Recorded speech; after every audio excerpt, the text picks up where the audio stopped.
host, TJ Walker. Thanks for joining me today. We have a lot of fascinating stories in the world of habits and personal development for you, and your questions, your comments. Very happy that those of you with TikTok are joining us live through the main interface today. We're joined by our friends on Instagram today, YouTube, Facebook, Twitch, and all sorts of sites all over the globe. So thank you for joining me. In the news, this caught my eye. Do cows deserve better health care, better habit control than humans? This is a story out of Weatherford, Texas. At Tarleton State University, there's a regional dairy center there, and they've hooked up cows to Fitbits or something close to a Fitbit. According to researchers there, they are studying how cows eat, sleep, how they move, figuring out what makes the cows create more milk. They're trying to anticipate when cows get sick, how they can tend to it. It is obviously is very helpful information to dairy farmers who are trying to produce more milk. Something warm to my heart. I spent summers and fun vacation times on a dairy farm growing up in Indiana. My uncle was a dairy farmer. Many years later, I did media training for New York dairy farmers all across the state here. So have spent a fair amount of my time around dairy farmers. Here's what struck me as fascinating in these times we live, that technology is being used to monitor the habits of cows. How many steps are they taking? How much milk is it producing? What is its level of health? My question to you is, why in the world would you want more up-to-date technology monitoring of a cow that creates the milk you drink than on your own body? We live in an era where more and more of us have either Fitbits or this monitors my health. It's just a relatively inexpensive Apple Watch. There are all kinds of health monitors. Many people are afraid of them because of privacy issues. You're not sure you want the whole world knowing about your blood pressure or any other type of medical statistic from you. I don't mean to poo-poo issues regarding your privacy, but if this could make the difference in your life or not, to me, that trumps privacy. I'd rather lose some privacy and live until I'm 100 than have complete control over my privacy and die at 60.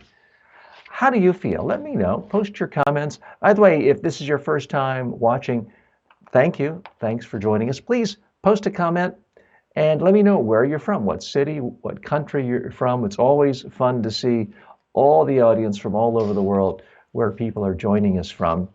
And let me know what you think of this. I think we are getting to a point where, whether it's a watch, whether it's something you put over your finger, whether it's a chip you put under your skin, that those who can afford it are going to have their health monitored, every single statistic about their health, their blood pressure, sugar levels, calorie intake, monitored 24 hours a day and hooked up to doctors, or at least algorithms simulating doctors' knowledge, so that health problems can be stopped before they occur. Heart attacks can be dealt with before the person has a heart attack.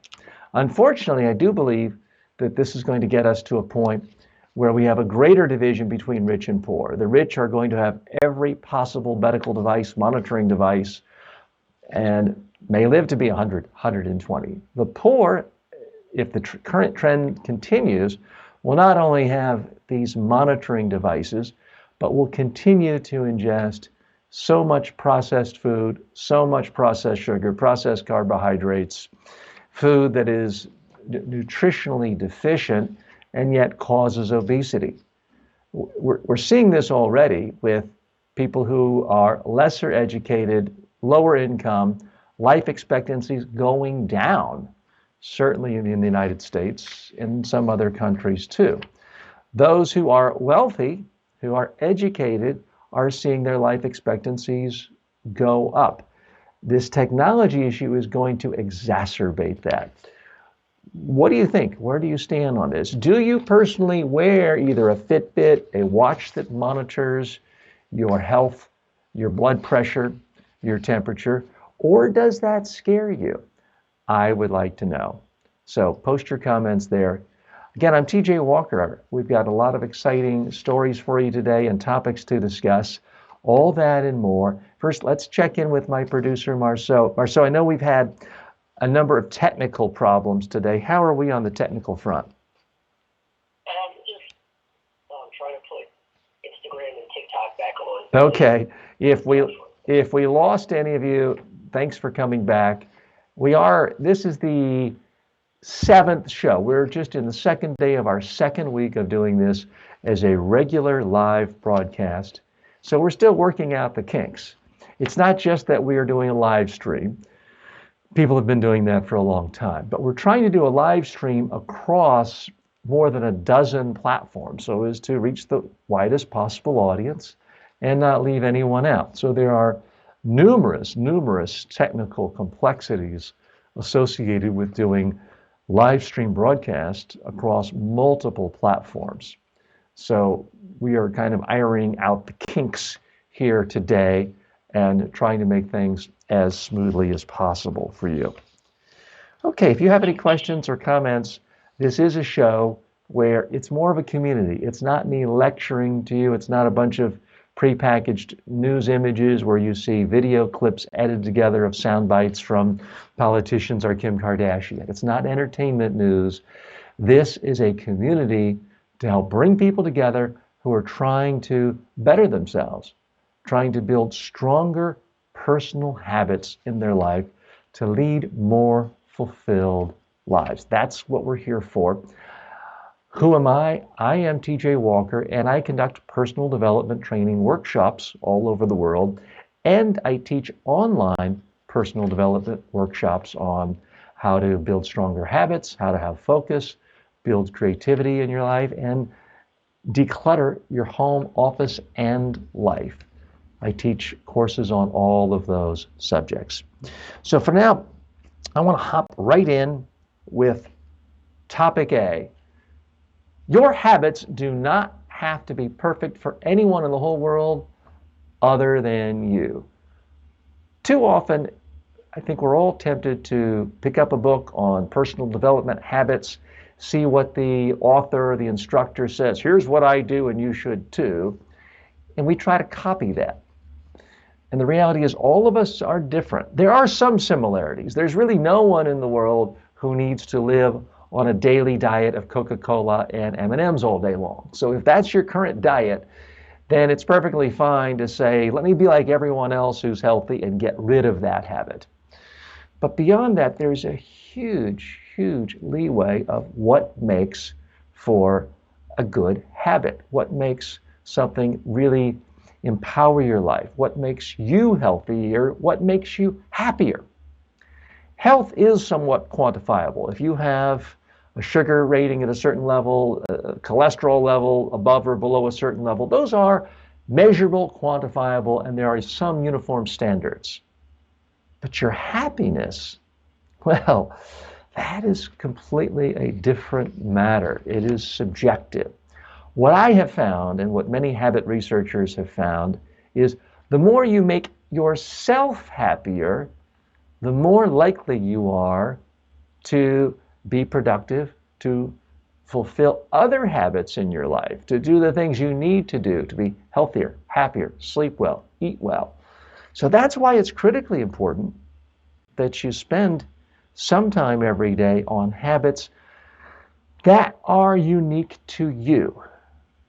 Only you. If it helps you, if it makes you happier and it's not hurting anyone and it puts you in a better frame of mind, I would argue that is a good habit.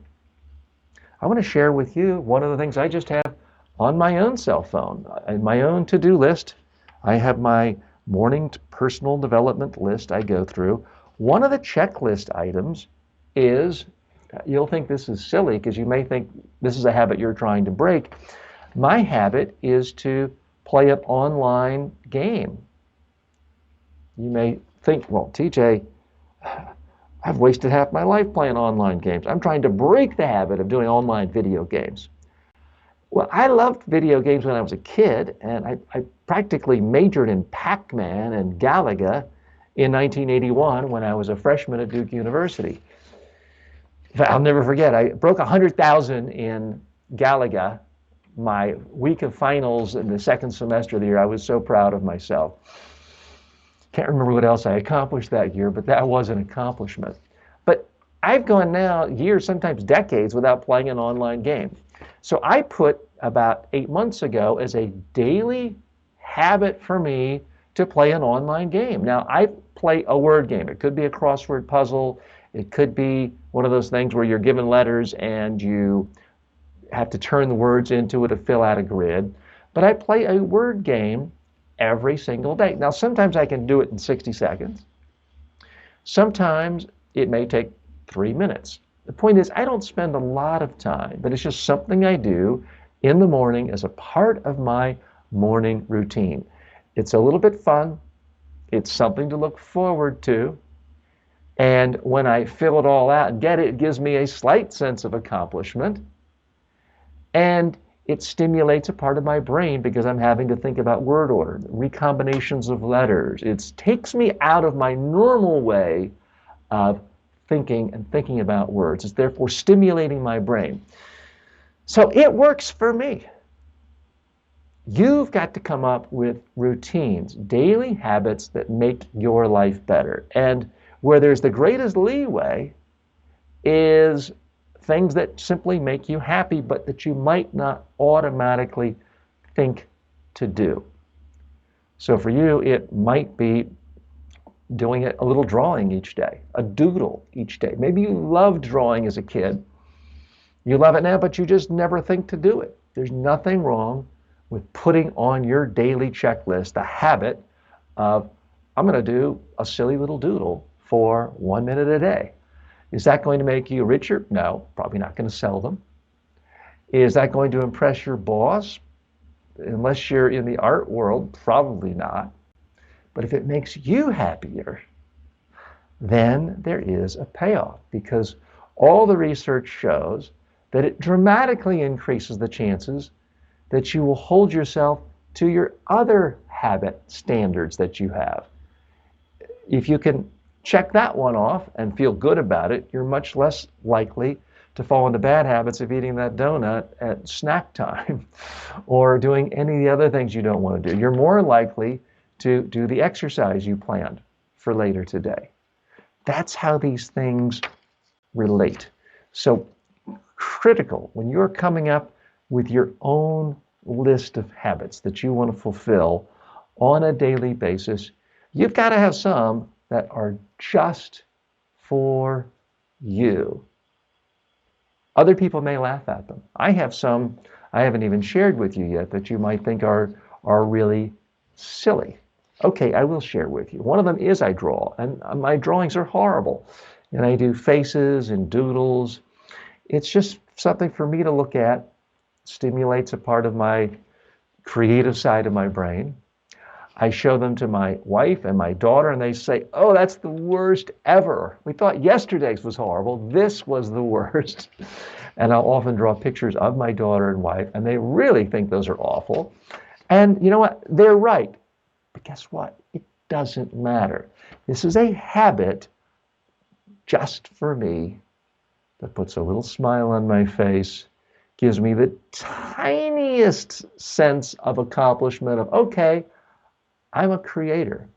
Maybe not a world-class artist, but I'm the type of person who draws every day. It builds on my self-identity. Do you have anything like that? What is a daily habit that you have that other people would say, why would anyone even want to do that? Share with me. Let me know. If you're watching from YouTube, Facebook, Instagram, TikTok, or any other platform, I'd love to hear from you. And that's topic A. Thanks for joining me. I'm TJ Walker. This is the Habit Influencer. We are here to talk about how to have more good habits in life, how to reduce negative habits, and all other aspects of personal development, from communication skills to good health skills. Marceau, do we have any comments? We're looking at, which format is this? Is this Instagram we have? I see that Sabrina has joined us, and Manav has joined us. I'm sorry. Yeah, this is Instagram. Sorry, I was on the. Unorthodox Genius is here with us, and Ali Razjak is with us. And thanks for joining us on Instagram today.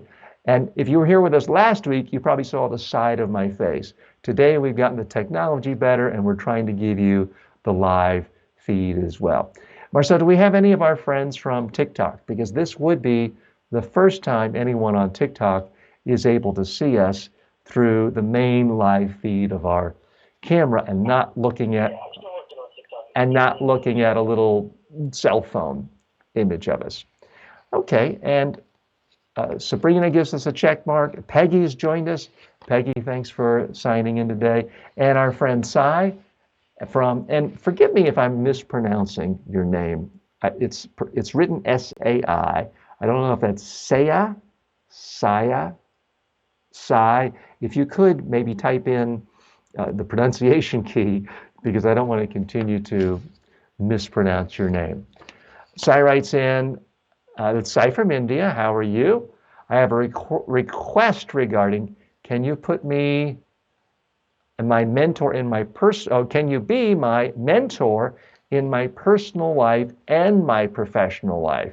Can you teach me and coach me, sir? Well, Sai, thanks for the thought there. It's certainly complimentary to have anyone say they want you to be their coach.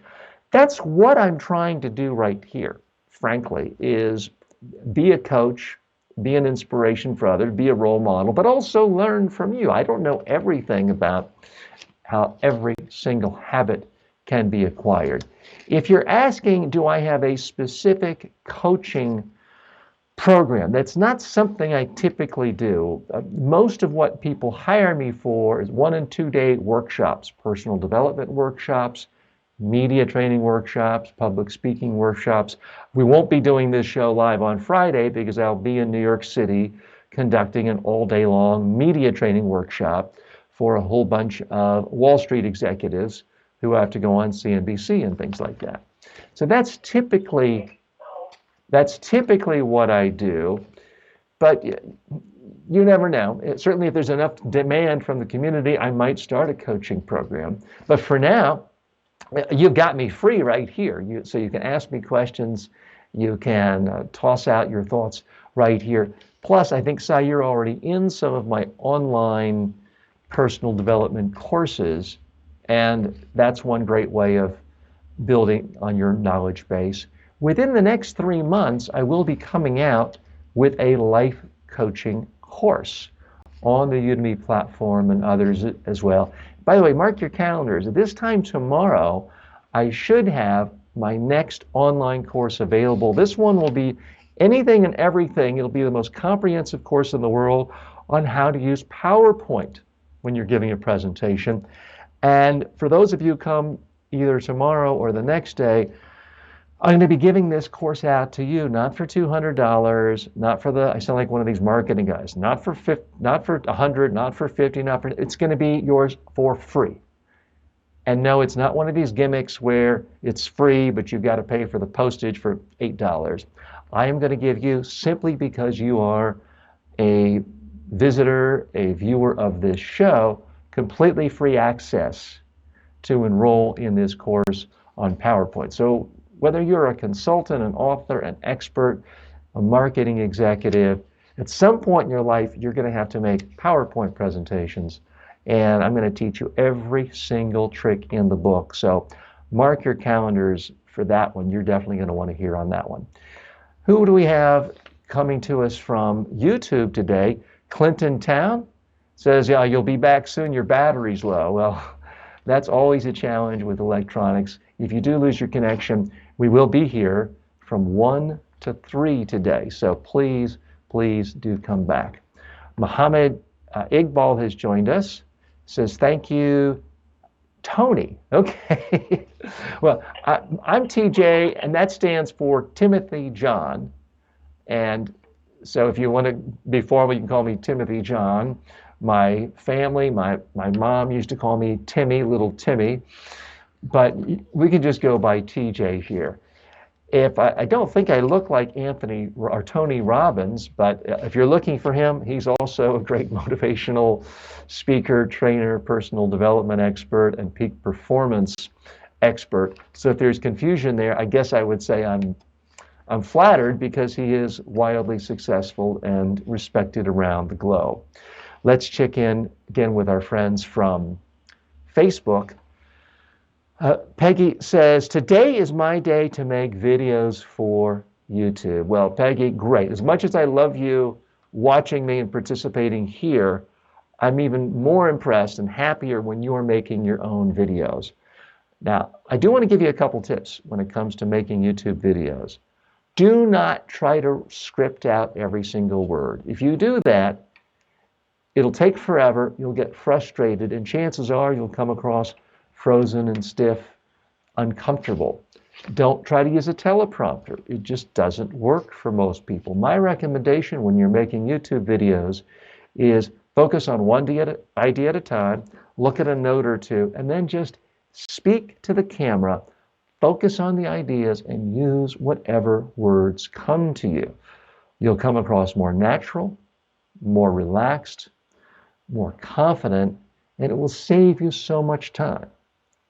People write me, call me all the time and say, TJ, how do you make 140 courses? And some of them are 30 hours long. It took me 8 months to do a 2-hour course. And I tell them it's because I do every single video in one take. Kind of like this show. This show is live. I'm not reading any teleprompter. Yeah, I do have a few notes that I glance down at, but no one's whispering in my, I don't have an earpiece. Well, I do have an earpiece around here. I'll just show you. This is for when I'm doing Skype interviews. So I do have an earpiece just like the broadcasters do, but it's not because Marceau or anyone is whispering thoughts of what to say in my ear. When I'm talking to you, I'm simply thinking. So Peggy, that is my advice to you as you're making YouTube videos. Do them, try to do them in one take, get them up. Do editing if you feel you need to, but start getting something out there right away. And Marceau, I believe that Peggy had another comment that I didn't get to. I didn't see that, and there were a few other comments. If you could flip back to that Facebook page. She wasn't going to be able to watch the whole live. That was all it said. Well, Peggy, let me tell you, if you are making videos today, and that's why you have to step away from the show, that is 100% an excused absence. If you are going to use your time during your valuable day creating, that I think is the highest level thing you can do, because you can't help but learn, you can't help but help other people, you can't help typically improve your own family's financial situation. So I'm proud of you and happy that you're creating. Feel free to post one of your videos here, and Marceau and I are working on a way of figuring out how to play those videos with your permission as a part of our show here. It can get you some extra visibility, some extra promotion for your courses. So please keep that in mind. Sai writes, thanks, sir. You have spelled my name perfectly. I think you're saying I'm saying your name perfectly. I hope so. I hope we didn't lose too much in transition there.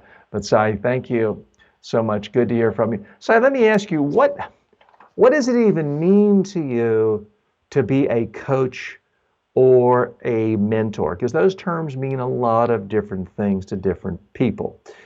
Certainly if I were a chief operating officer at a major Fortune 500 company, a part of my job would be to mentor other executives, leaders, trying to groom them, trying to groom the next chief marketing officer, the next chief financial officer. A part of my job that I'd be paid for is mentoring talent. And that's a part of every CEO's job of a major company, is trying to figure out succession, trying to help people grow, feel like they're getting a lot out of a company.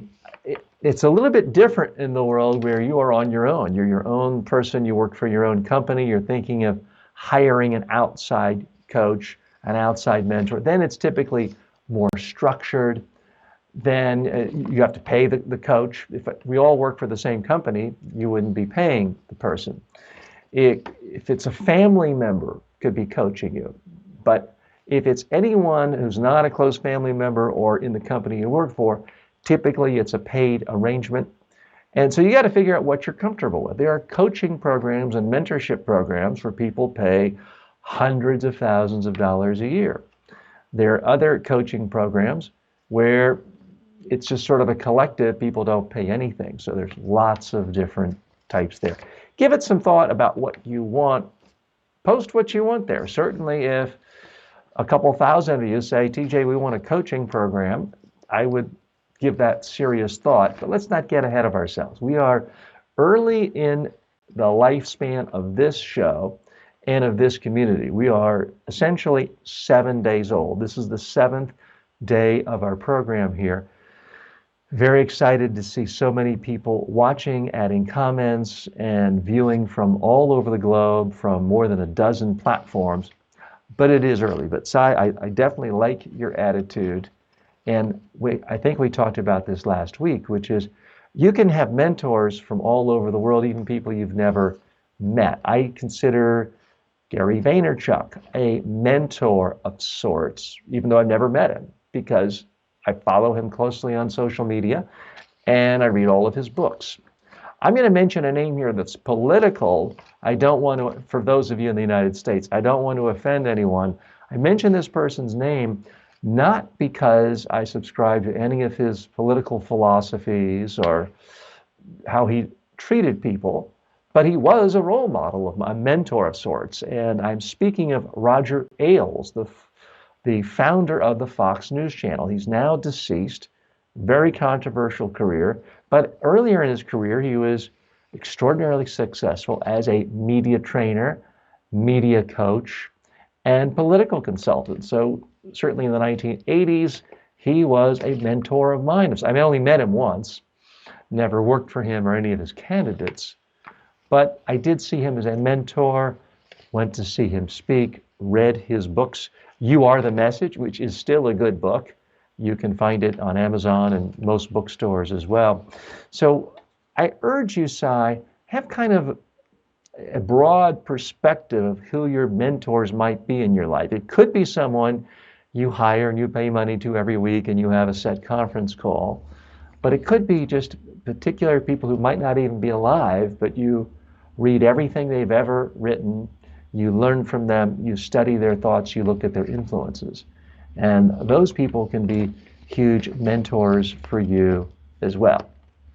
Certainly in my own daily readings, many of the Stoics I consider to be my mentors, and they've been dead for thousands of years. So keep an open and expansive viewpoint on who your mentors might be. I'm TJ Walker. We're coming up at the end of the first half an hour. The good news is we have 75% of the show left today. A lot of interesting topics, a lot more fun to come, plus your comments, plus your suggestions, plus we have mail that has been sent in other days.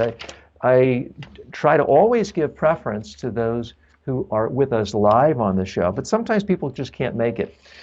They may be on the other side of the world, and it's the middle of the night, so sometimes people write in. Here's a message I received just a couple of days ago. This was in response to the newsletter I sent out and some of the themes I mentioned in one of last week's program.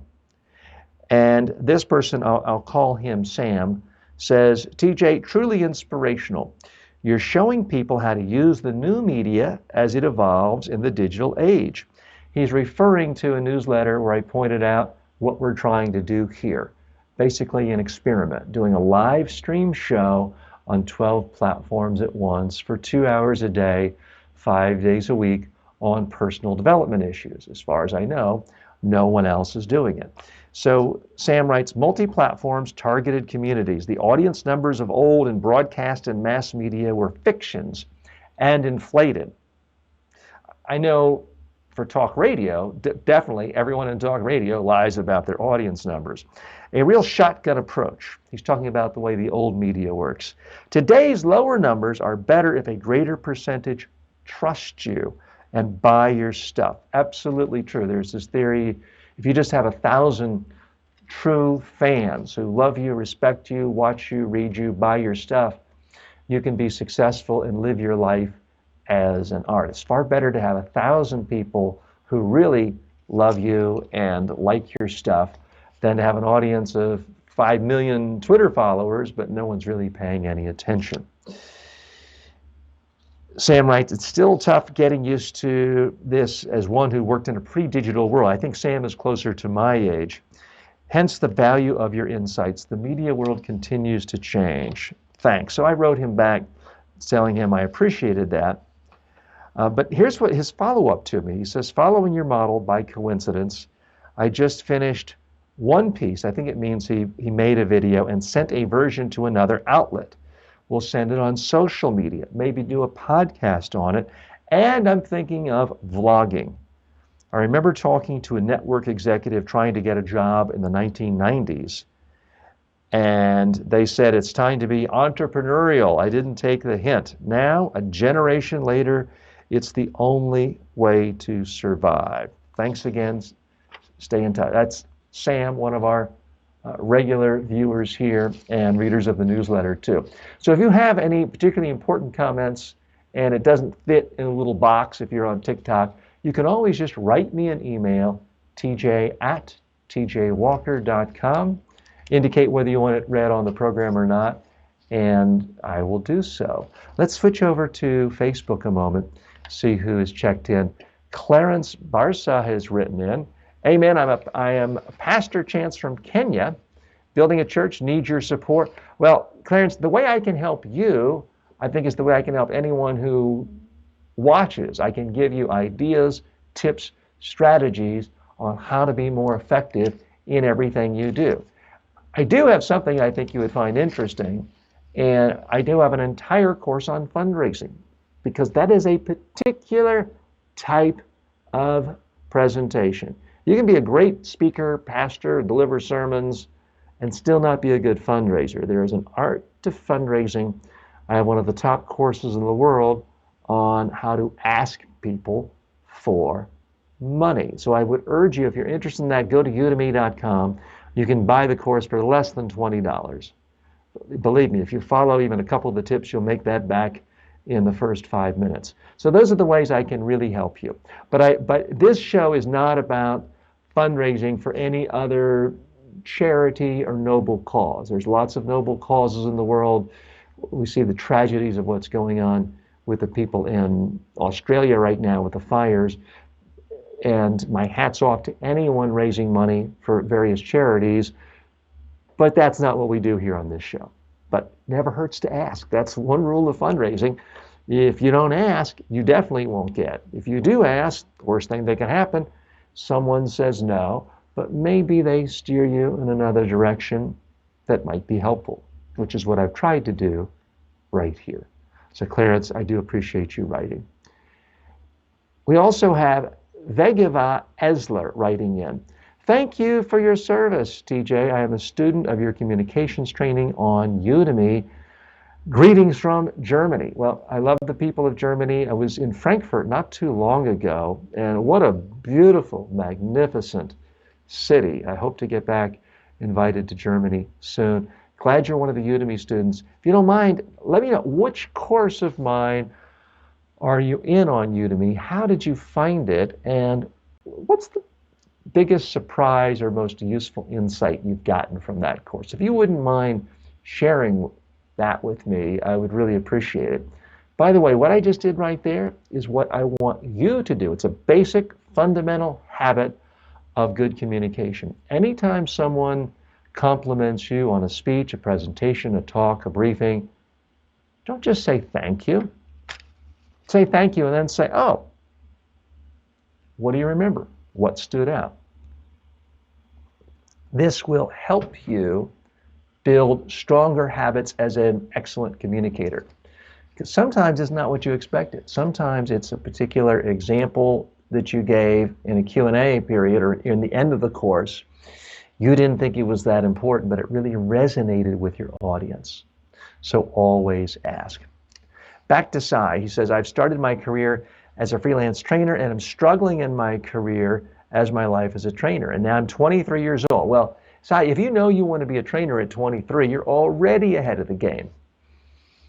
I had done training at 23, but I wasn't really serious about my training career until I was about 39 years of age. So I'm glad you are into this. What you have going for you, which I did not have at your age, is there are thousands of books on how to be a trainer online, and for $10 a month, you can read 10 a day on Amazon. You can probably read dozens or hundreds of them for free on Google.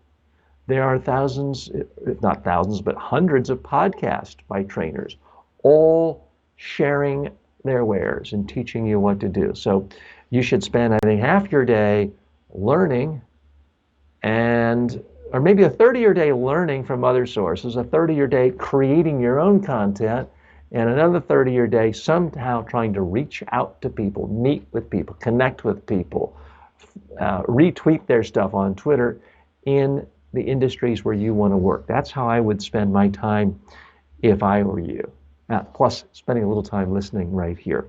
I didn't finish your post. Let me continue that. Now I'm 23 years old. I could not pay because now I am struggling to create my platform as a trainer. Building a career as a trainer is not a very easy job. So you know it better, sir. Now, whoops, I didn't get the rest of that comment. So you know better now. Presently, I am working as a freelance trainer. Great. And, you say you have 100 personal development books in your home. Well, that's wonderful you have 100 personal development books. Look at the best stuff from each one, put it in your own words, come up with your own stories, and make your own book. I'm really serious. Don't think, well, I'm too young to write a book. Write a book today. It might not be a bestseller, but at least it's something that shows you're serious. The best resume in the world is a pretty good book. If you have a good book, you're telling people that you've thought about something. Now, it's no longer true that just having a book gives you instant authority and instant expert stardust around you. That's no longer true because pretty much everyone has a book. But if you don't have a book, it almost makes you look amateurish in many fields, and I believe training is one of those. The sheer act of writing a book, even if the book isn't very good, and I hope yours is good, but the sheer act of writing a book forces you to really think about something, organize your thoughts, have an approach, develop a comprehensive sense of what is important and what isn't. So it will actually help you build habits that will make you a better trainer. And you may be doing freelancing, other things. Again, I understand money's tight, but as soon as you get up each day, it's nothing preventing you from doing what I do. What I do, as soon as I get up, I write 500 words a day, training material that relates to habit formation. You should be writing 500 words every morning before you get up, before you check email, before you do anything. Write 500 words on your area of expertise, synthesizing. Again, not telling you to steal things, but synthesize, use your own words, your own examples, those 100 books from your own perspective. And 6 months or less, you will have more than enough content to have a book, and you can sell it on Amazon. You can make money right now. I'm not suggesting you'll get rich, but you also might get leads. People might hire you because they liked your book. Here's the funny thing about books and even videos is simply having one gives you credibility. This is you're going to think I'm just saying this to be cute, but on this Friday, I am doing a training and getting paid a very handsome fee to work with a Wall Street firm. The woman who hired me owns a PR firm, is someone I mailed a VHS media training video to that I made almost a quarter of a century ago. And she's been hiring me ever since for the last 25 years.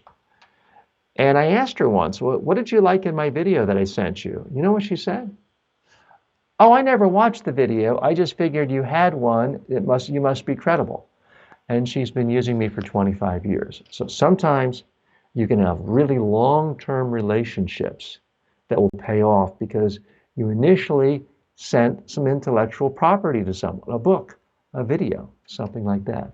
Sai, good luck. Let's go to more comments.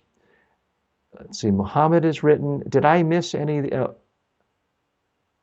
Oh, thank you, TJ, and sorry for Tony. Please accept my no need to apologize.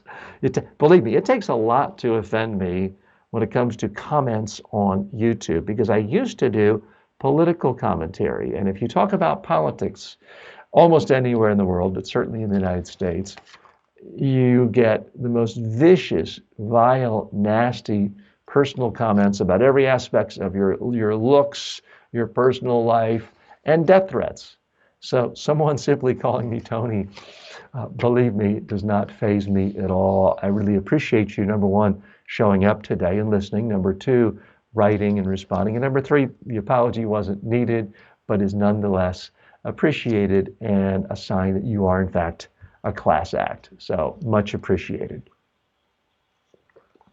I'm TJ Walker. You're watching The Habit Influencer, and this is the show where we dive deep, and I mean really deep, into habits, how to get the best habits, how to eliminate bad habits, and how we can shape our whole personal development through the lens of building stronger habits.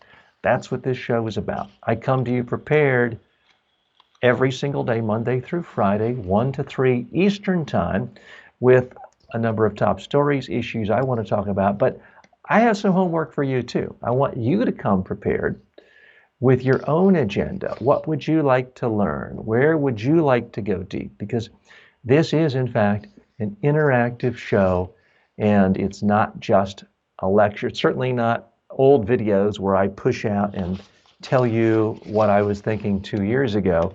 This is live and up to date. That's what this is all about. In a moment, we're going to go to topic B, a reminder to our good friends on Instagram that will be chopped off at the top of the hour, and then we will come back to you. That's just the way the Instagram system works. They don't let you on for more than an hour. I do want to give, again, a special hello to Bo359 on Instagram, who's joined us.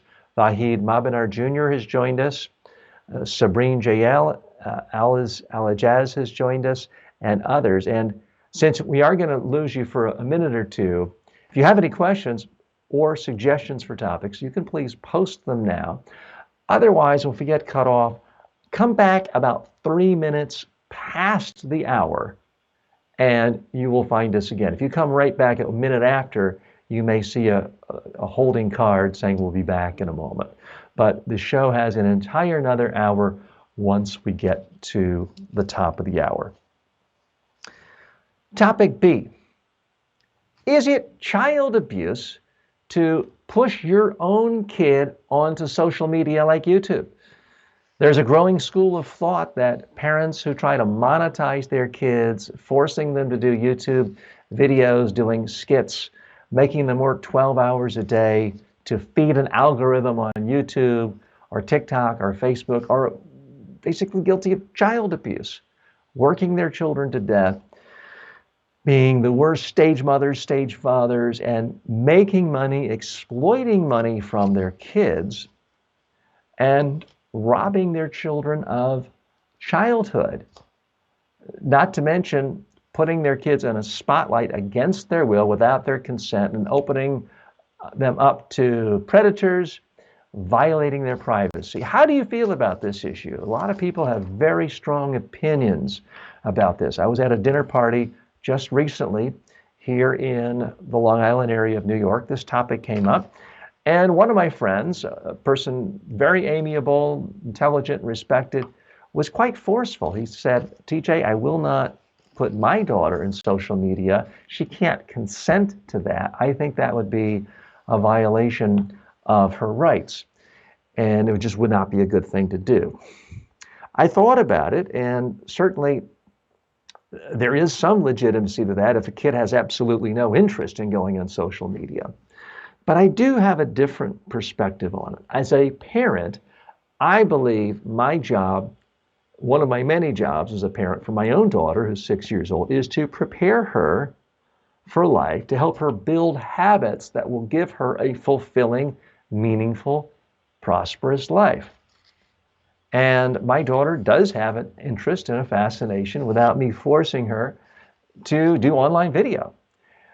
Earlier last fall, we did a cooking show, Healthy Cooking for Kids with Rossa Walker. That's my daughter's name.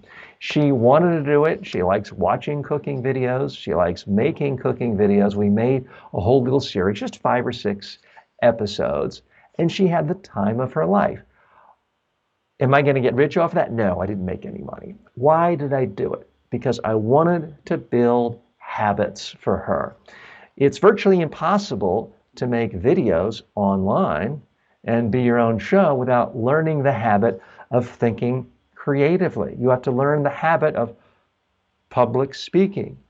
You have to learn the habit of shaping a message so that other people can understand you. You have to learn the habit of how to think graphically of what you're going to put as a thumbnail. You have to think about how do you get your friends to watch it. Well, that's a type of marketing. So what skills is she learning here? Let's see. Thinking, public speaking, communication, writing, graphics, marketing.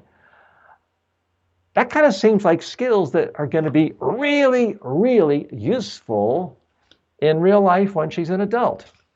So that's why I have not a single shred of hesitation or doubt. Now, what I stress with my own daughter is you don't ever have to do it if you don't want to. It's up to you. We did a whole series on cooking. Now her biggest interest in life is art, drawing, painting, arts and crafts. So we are going to pretty soon this year start a live show for her, a live stream show where she does art. Now it's only going to be once a week for 1 hour. And then videos of that will be edited down by my wife to go on social media. And maybe there's never a penny made from that. That's not my goal right now. My goal is to help my daughter find her number one passion in life. Because if she finds it, I do want to give her the tools she needs so that she can make a living. She doesn't have to be rich, but if she can make a living talking about and doing stuff that she has a passion for, to me, I think that's every parent's dream. If you're a parent and you're still dreaming that your kid becomes a lawyer or a Wall Street executive, say hello to the 1980s. That's a dream that doesn't really resonate with any young kids anymore, nor do I think it should. But every kid, I believe, if given enough opportunity, enough time for reflection, reading, participation in extracurricular activities in school, at some point will find something that they enjoy doing more than anything else. We now live in a world where anyone can make money, can make a living, can have a lifestyle by simply talking about and creating content around their area of interest. So that's why I'm doing this with my daughter. I would love to hear from you. Would you let your child, do you let your children go online and social media? If so, why? If you don't, and I want to hear from you too, you don't have to agree with me. I want to know why you don't and why you think I'm wrong. YouTube, for example, doesn't even allow comments anymore on a channel where there's a child. So it's not like my daughter gets nasty or weird comments from people on YouTube. YouTube doesn't even allow comments anymore. So that part of the problem is solved. I do want to hear from you because this is a big, big topic. It's not going away. There's only going to be more and more opportunities. And I know that at some point, it's an issue almost every parent thinks because we're bombarded, if not daily, certainly weekly, with stories about, here's this 6-year-old kid in Korea making $26 million a year and is now buying his entire family homes.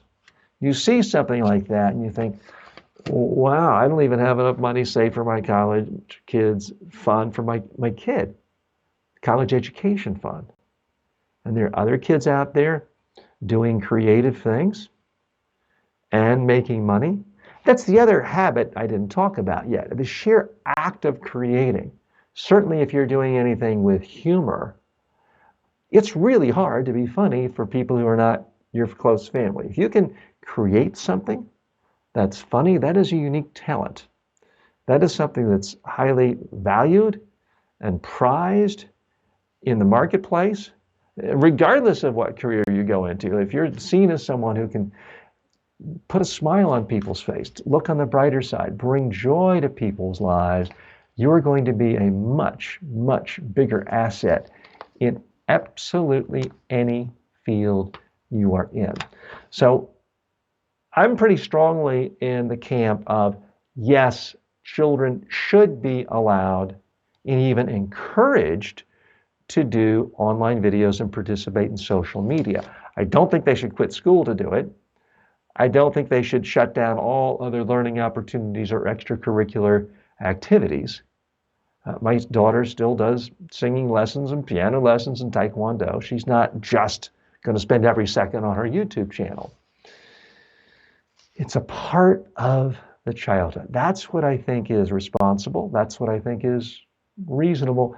That's what I'm going to do. Obviously, as a parent, you have to make the final decision of what is going to be best for your family. I would like to hear from you.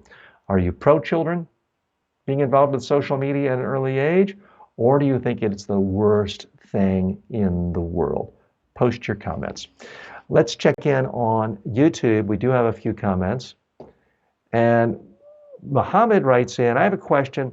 Is it ethical to translate the management sciences textbooks in our relevant national language?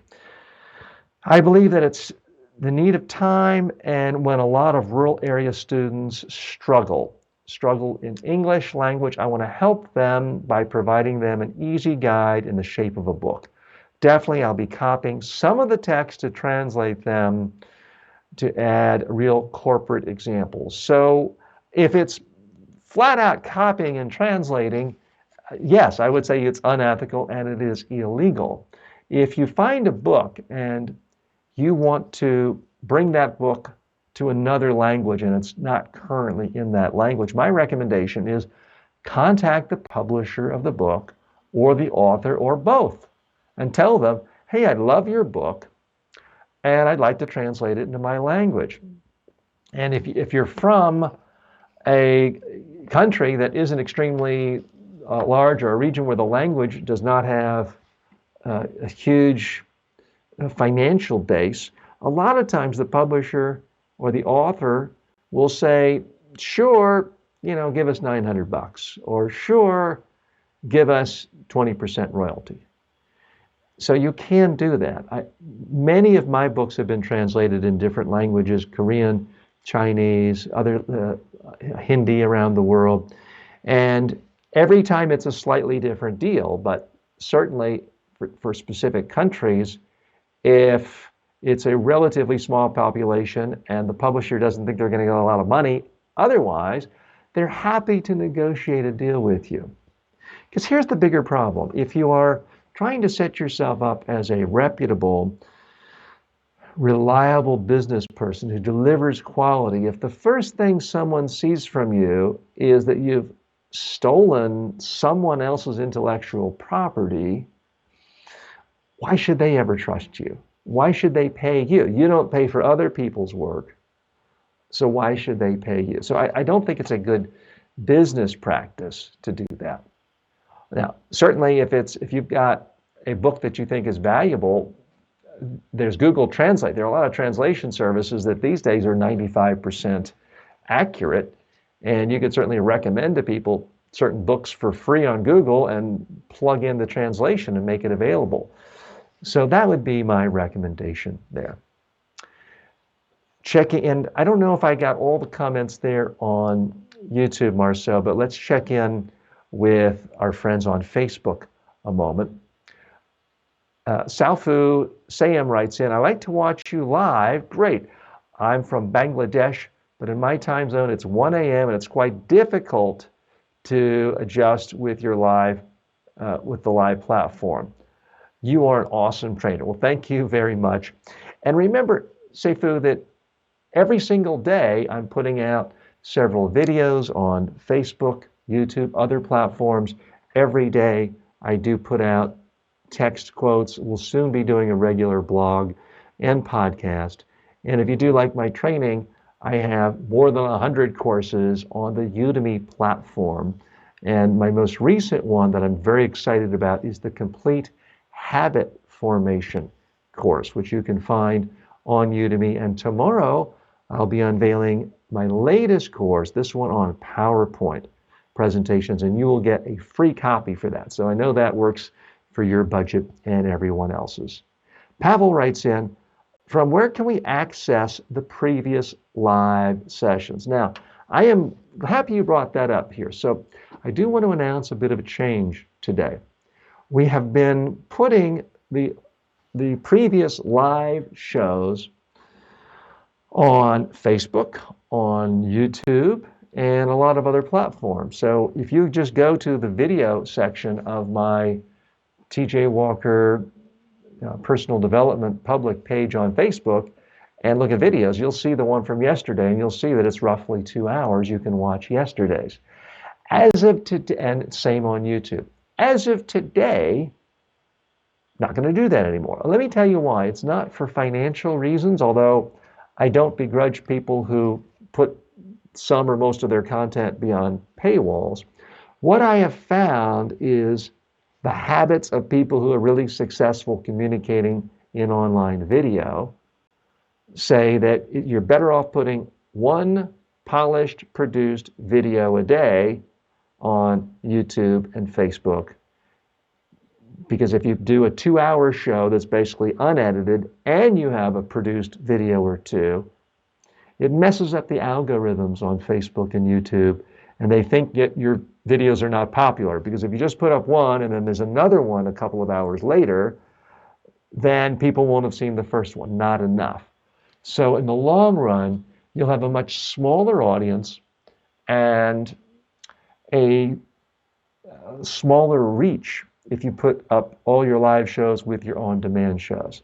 Now, I do recognize that some people are like you. You're in Bangladesh. This isn't convenient. You have a legitimate interest in seeing the show. So we are going to put the show somewhere. We just haven't decided yet. I'm probably going to put it on my blog at tjwalker.com. And we'll have one place where you will always be able to see the old shows, or at least the most recent ones. You can also find them on Twitch. There are some Periscope. There are some services that are really only about live video and capturing the live video you just did. Marceau, can you post on the Facebook page the other places where we know we'll probably keep them up because they don't allow us to put our fancy videos that Marceau works on. So Marceau, if you could just post on well, tell me so I can tell the people who aren't on Facebook, but if you can then post it on Facebook, and that way the people who really want to know where yesterday's show was, or if they missed one, can find it. Is Twitch is one of them? Is Mixer one, or where else? Yeah, Twitch, Mixer, Periscope.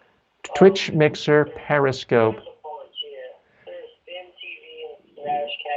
Vim TV. So it's still going to be available on a bunch of websites, but it won't be available on Facebook or YouTube. But if you want yesterday's or last week's, you, at least for a few more hours, you will be able to find it.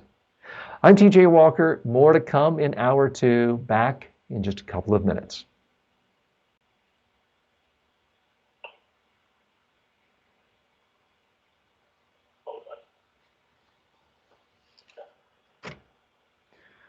Okay, there we go.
Welcome. and go. Welcome back to the Habit Influencer. I'm your host, TJ Walker. This is hour 2.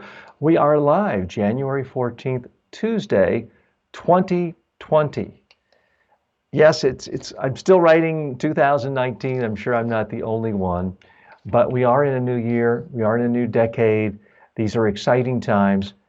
In some ways, the best possible time to ever be alive. On the other hand, it's the easiest time in the world to have our habits controlled by someone else.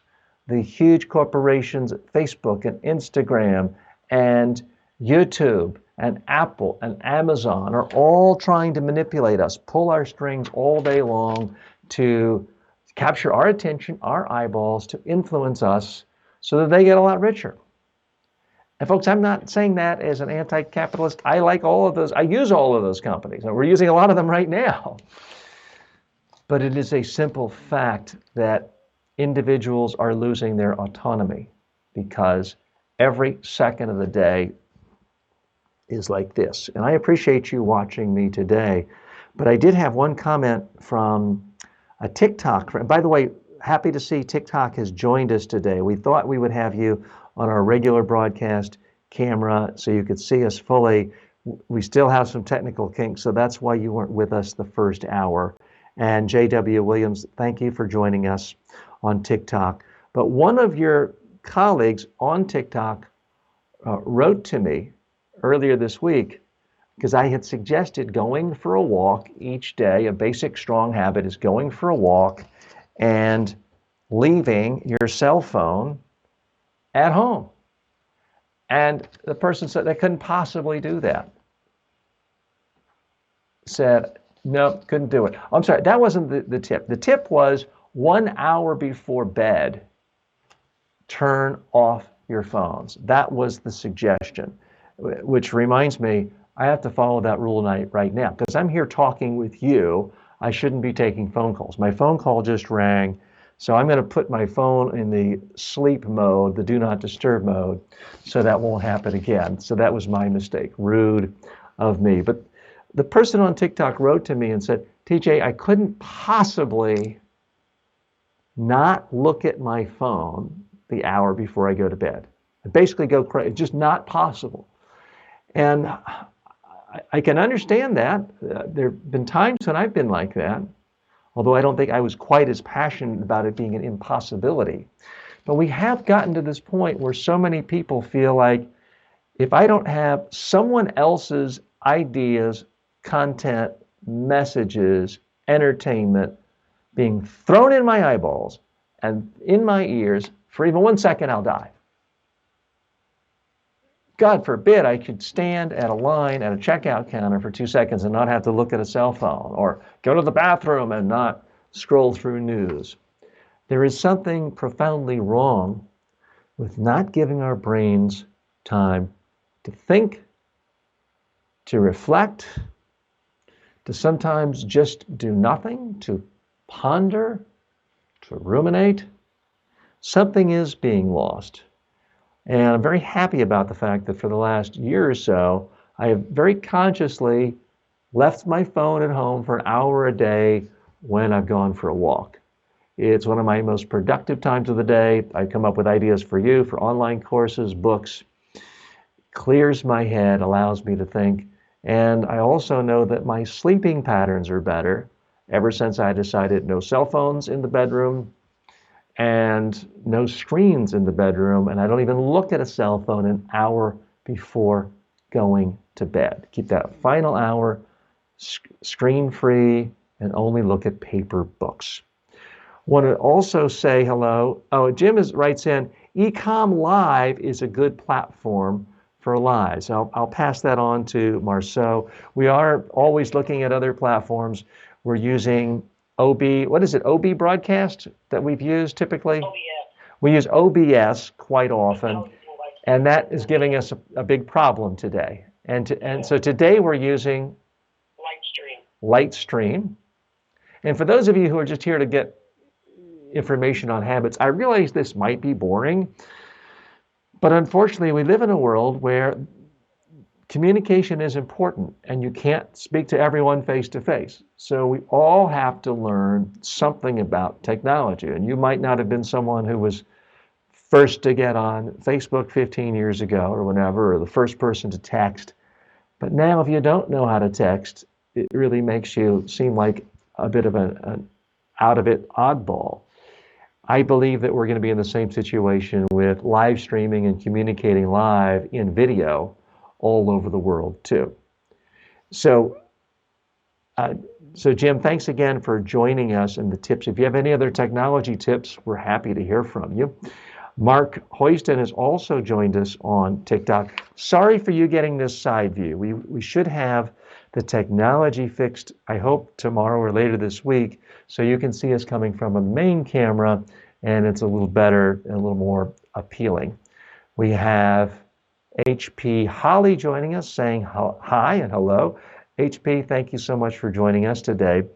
And since we rudely, not by design, did not let you participate in the first hour of the show, we'll say to anyone on TikTok who has a question, a comment, a thought, you go to the head of the line today. I'll recognize you first. So again, thanks, Holly, saying me, okay, almost awesome life has joined as well. Great names. I'm always fascinated to see the names people select for themselves on various social media platforms. And several others have joined. Oh, from the Netherlands. Had a fabulous time in the Netherlands. That's Jesse, doing a training there at The Hague just a year and a half ago. Beautiful country, a lot of good food, and fascinating people in international community there as well. So thanks so much for joining us. I see also that Cbits has joined us from Ireland. And I apologize. I realize this probably sounds like I'm bragging, but when people tell me where they're from, I do instantly think about good experiences I've had in their country. Was conducting a personal development training in Ireland a couple of years ago in Dublin, and of course did the whole tour of Guinness and all the lovely things there. But here's the thing, the one thing you hear about Dublin especially is rain, rain, rain, rain. I went there for an entire week with my wife, every single day, beautiful sunshine, not a cloud in the sky, blue skies. So that was my experience in Ireland. It was absolutely fantastic. And Jim is watching us from Atlanta, Georgia. And that's close to where I grew up in Charlotte, North Carolina. I still remember my 9th grade graduation present for our whole school was to go to Six Flags over Georgia. That was our field trip, a fantastic time. And still go through the Atlanta airport quite frequently. And it's a place I think of in my own life is where I've seen a lot of good communicators. I happened to attend the 1988 Democratic Convention as a journalist, as a talk show host, and saw every kind of fantastic speaker.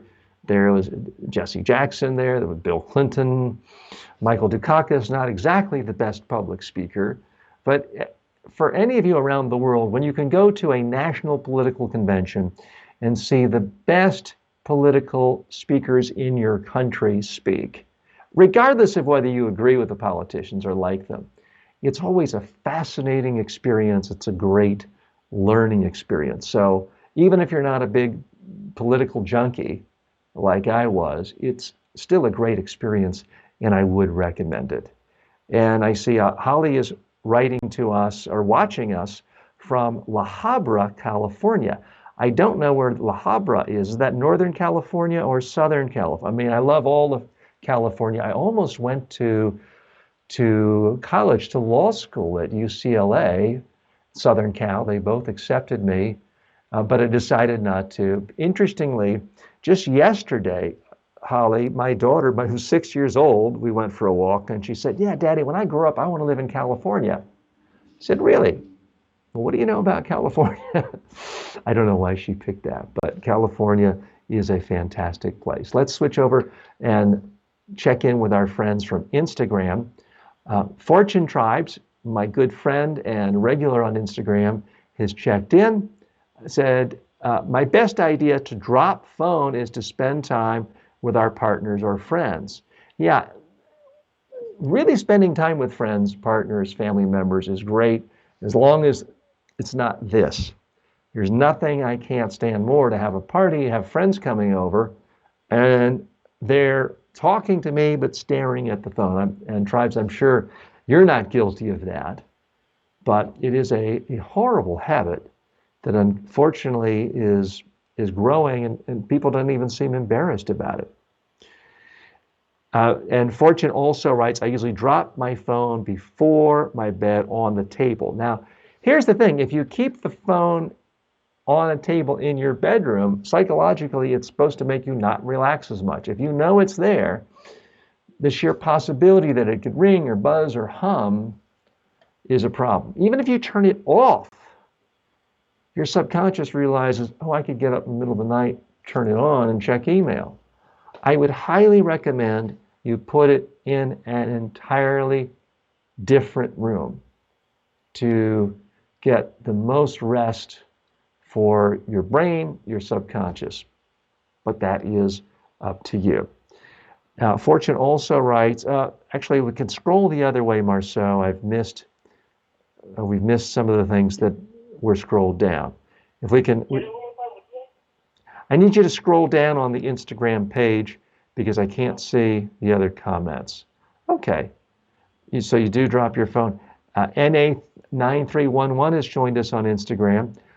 What makes this, and Fortune writes, what makes the Steve Jobs presentation unique and superb? Okay, I've studied Steve Jobs. By the way, I'm not Steve Jobs. For some reason, in the last couple of months, especially if I wear a turtleneck, and especially on the TikTok platform, I have people writing and say, are you Steve Jobs? Is this Steve Jobs? Steve Jobs? No, I'm not Steve Jobs. I guess at some point, if you're an old white man with not much hair and not heavy, everybody looks like Steve Jobs. But beyond that, you know, there's worse people I could be associated with. He's obviously was a wildly respected and successful individual, but no, I'm not Steve Jobs. What I love about Steve Jobs is he put a tremendous amount of time, thought, and expertise into every single presentation. Now, part of my job as a trainer in personal development is I teach people public speaking skills. And I routinely come across people who say, well, TJ, I would love to tell stories and I would love to give examples and put up images, but hey, I'm just a technology guy. Of course, I have to stand up and follow the habit of reading a bunch of bullet points on text on a slide that no one can read or see, and everyone falls asleep. And I always like to say, oh, really? Well, I know of someone else who was a technology guy. He didn't do that. His name was Steve Jobs. If he can stand up and give a presentation and not read a bunch of bullet points, what's your excuse? And of course, they never have a good excuse for that. People like to tell themselves that they are different and they are special and that therefore they are allowed to follow the habit of giving people a boring data dump. No. Steve Jobs was a great presenter, but I'll tell you, there's absolutely nothing he did as a presenter that you can't do and I can't do. You and I might not be able to create a corporation that's worth $1 trillion one day. We might not be able to create the next iPod, iPhone. But what he did as a speaker is something anyone can do.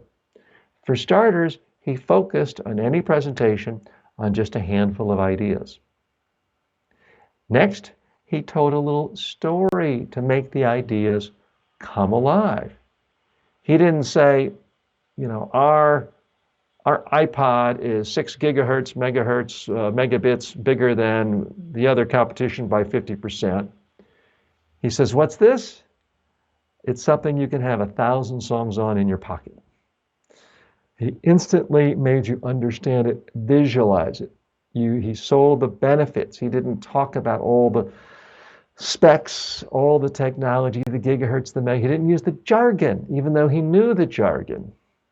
When he used a slide, he put up an image. When he introduced the iPhone, what did he do? He didn't just throw up the phone and give the specs and talk about the weight and the measurements and the pieces and the technology. That's not what he did. When Steve Jobs, and you can go back and look at it on YouTube, when Steve Jobs introduced the iPhone, he said, "Why are we here today?" Pause. You know what this is? And he put up a picture, giant screen of an iPod. Yeah, that had been popular for a number of years. People knew what that was. And then he said, "Yeah, and you know what this is?" And he put up a big picture of cell phones, how they looked back 15 years ago. Everyone knows what that is. Why are we here? The images grew together, melded together, and you saw an iPhone. Instantly, you understood what product he was selling. Something that had all the music and movies and other things you liked on an MP3 player, an MP4 player, and a cell phone. You instantly understood it. Very little text, if any, on the slides.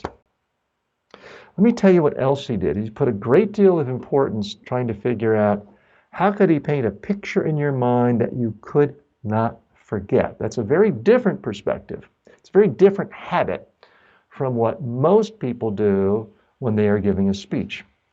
When Steve Jobs was trying to unveil and sell his latest, thinnest laptop, I think it was the Air Mac, he said, "How thin is this Air Mac?" You couldn't see it yet.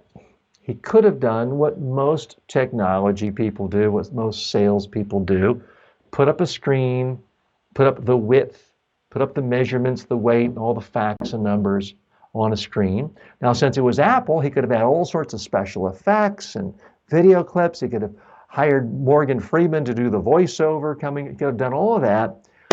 How did he introduce this laptop to drive home the point of how thin it was? He simply walked over to a table, said, "How thin is this new Air Mac?" This thin. He picked up an envelope and he pulled the laptop out of an envelope. It's this thin. He held it up. Gasp in the audience.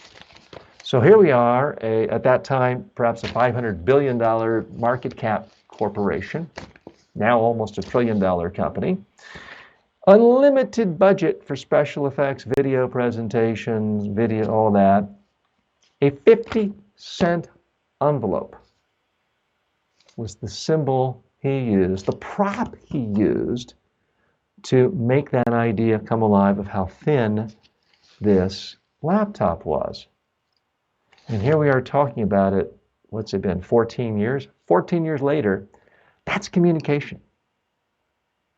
That is how you know it works. Someone heard it once or watched it. I wasn't even in the room. I just saw a video of it, and people are still remembering it, still talking about it. Now, one backstory to that doesn't get a lot of attention. Apparently, a lot of people did put their Air Max in envelopes, and they were thrown away accidentally.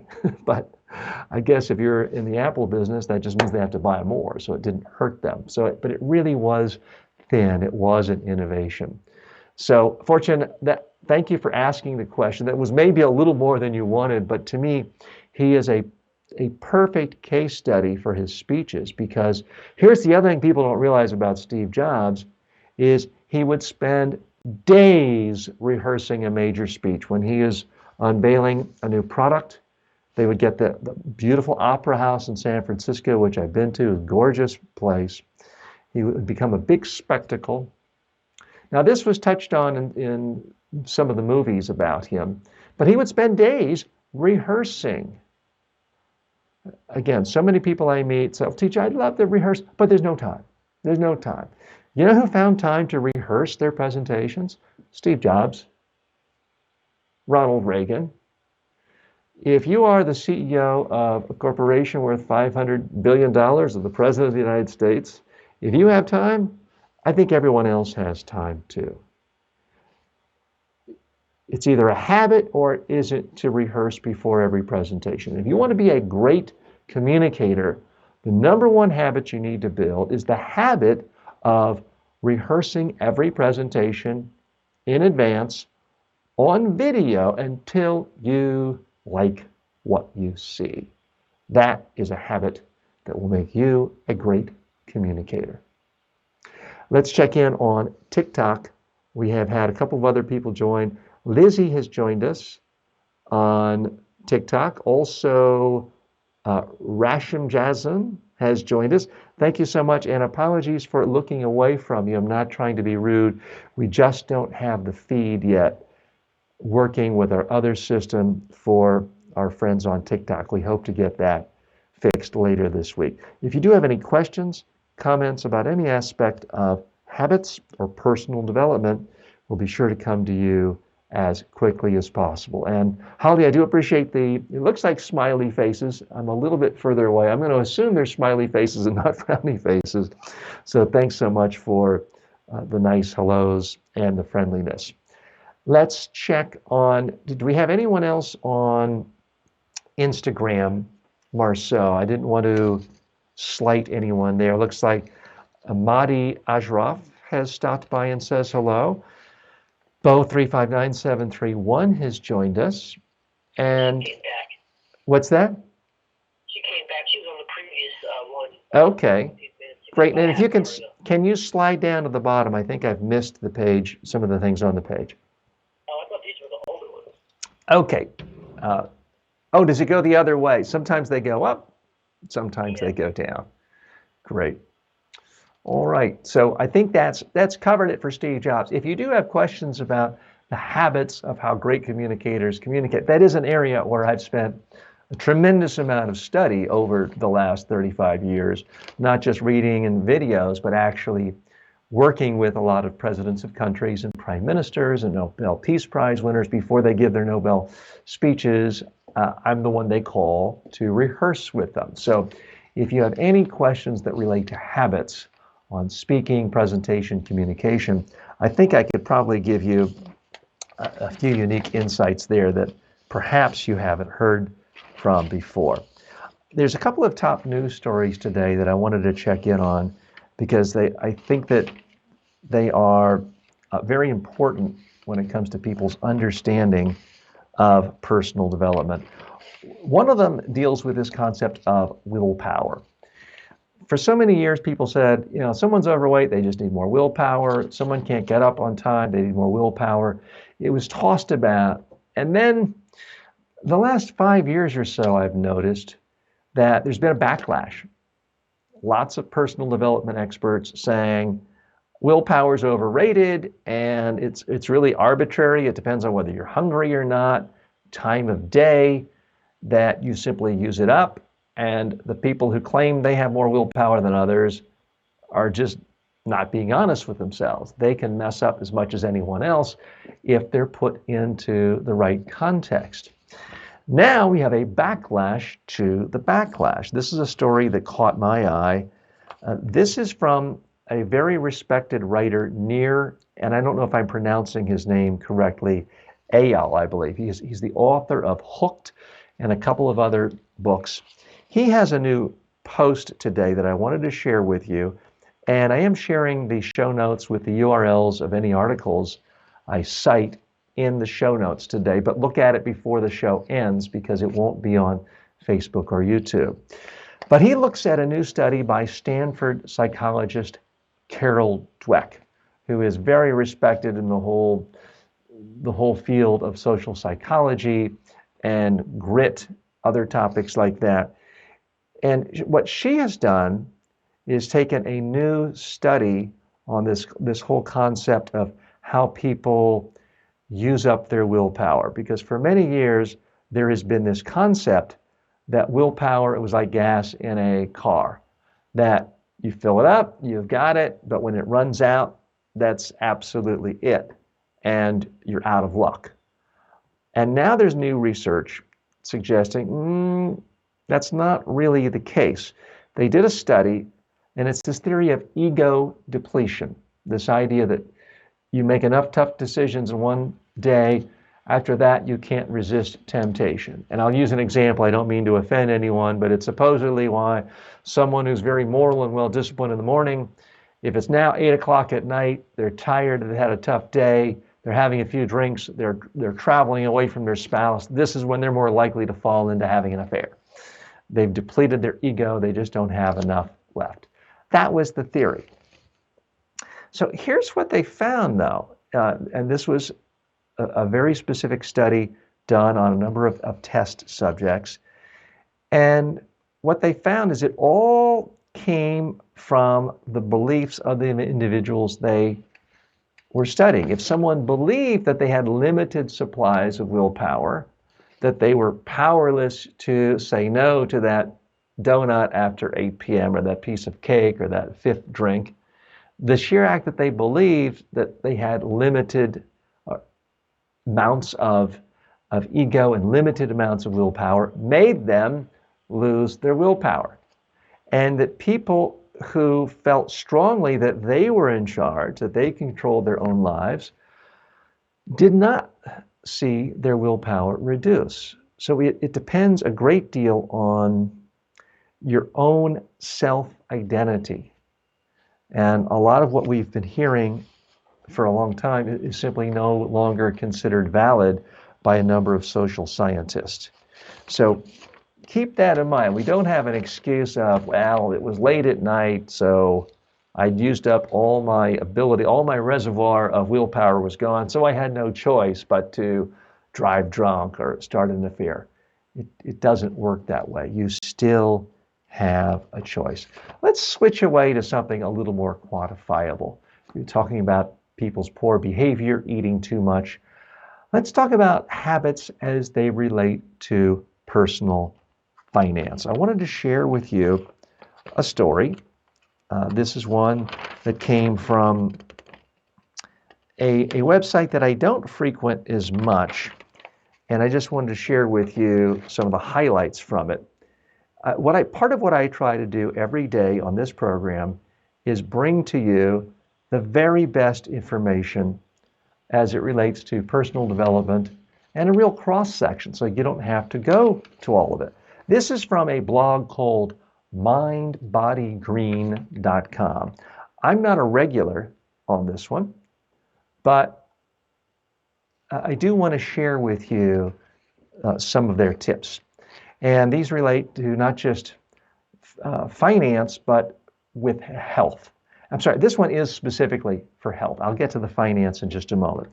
Their first tip is get real with yourself about what truly feels good. So many people start diets that they know they're going to hate, that they know it's going to feel like torture, and then you just give up a week, 2 weeks, 3 weeks, sometimes 6 months. But it's simply a waste of time to start diets if you know you're not ever going to feel good about it and it's going to be torture the whole time. If you had the ability to withstand torture, you wouldn't need to go on the diet in the first place. You would be at a perfect weight in the first place if you're able to torture yourself. The second big concept from Mind Body Green is it's critical to embrace routine. This idea that, well, I just exercise when I feel about it, when the muse hits me, it doesn't work. If you want to be healthy with diet, with exercise, with your finances, you need to do things on a regular basis. That can include saving a percentage of your paycheck every single month. That can include exercising at the exact time every single day. So routine is something you need to embrace. The third big concept from this particular blogger is schedule yourself in. Put your name on your calendar. So many of us, and I was guilty of this in the past, we put everything on our schedule revolving around what a client wants, what a customer wants, what a neighbor wants. We pencil things in where we have to be to react to other people. And what we should be doing first is putting our own name on the calendar. I'm going to be going on a walk at the beach for 2 hours Saturday morning, or I'm going to be at this museum for 3 hours Sunday. You've got to put your own name on the calendar first. The next concept this particular writer advocates is set boundaries. You need to graduate from glorifying busy schedules. People like to, oh, I'm so busy, I'm so busy. Someone tells you they're busy, what they're really telling you is, I have no priorities. I'm disorganized. That's really what it means if someone says they're too busy, they're too busy. And the other annoying thing about people who talk about how busy they are is they spend so much time talking about how busy they are. They could have done the thing you asked them to do if they just stopped talking about how busy they are. You've got to set boundaries with your time and your energy, and this will allow you to have more energy for what is truly important.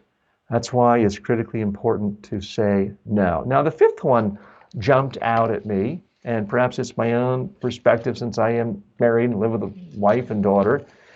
Make a loneliness game plan. Feeling lonely, the author contends, can be extremely triggering, leading many of us to turn to unhealthy coping mechanisms. Come up with a plan of concrete things you can do when the loneliness starts to creep in. And by the way, you can be lonely and be married and living with people. I don't mean to make it sound like that's an automatic out for me. And be honest with yourself about your weak spots. Mine, the author contends, is online shopping and trying to buy the experience I wish I was having. So don't revert to your usual crutches. And for other people, it's mindless snacking in front of a television. Certainly, and I can remember single days every so often thinking, I'm not going to be around anyone. I can just eat as much ice cream as I want, drink. Being completely alone can sometimes trigger negative habits because you don't feel accountable. You feel like no one is looking. So be careful of those. Let's check in with our friends on YouTube for a moment. We see that Mohammed says, you've given a great example of Steve Jobs. Well, thanks. I appreciate that. Kindly guide us about the presentation preparation for the management sciences classes. I personally like to have headings, but students want a detailed presentation with a lot of text. Actually, I don't want them to see on the screen. I want them to listen to me. I would caution you, anytime you hear people tell you what they want, listen to them. But what people say they want and what they want are not necessarily the same thing. People will tell you, oh yeah, I want a restaurant where the food is really healthy and I'll be lean. And yet people go to the Cheesecake Factory where you've got appetizers that are 3,000 calories and entrees are 5,000 calories and no one's at the salad bar. So what people say they want and what they actually want are often very different things. I have noticed when it comes to public speaking, quite often people will say, we don't want some speaker to come in here and give us a bunch of fluff and telling a bunch of war stories. We want someone to come in and give us the substance, stick to the facts, really give us the meat. People will say that. But when I ask audiences all over the world, and I do, what do you remember from the speakers you saw at this conference? What do you remember from the best speaker you've seen in the last year, 5 years, 10 years? Quite often they'll say nothing, or they remember stories. They remember the stories. They don't remember the facts. We have to take a quick 30-second technical timeout. So we'll be right back in less time than it takes for a typical TV commercial. I'll be right back in a moment. There's more Habit Influencer to come.